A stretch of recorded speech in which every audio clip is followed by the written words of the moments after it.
يعقوب قمر الدين دبيازة، خالد كشميري،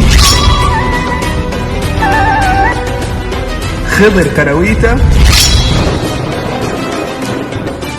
إسماعيل أحمد كنباوي، عثمان عبد الجليل ششة، محمد سنبل،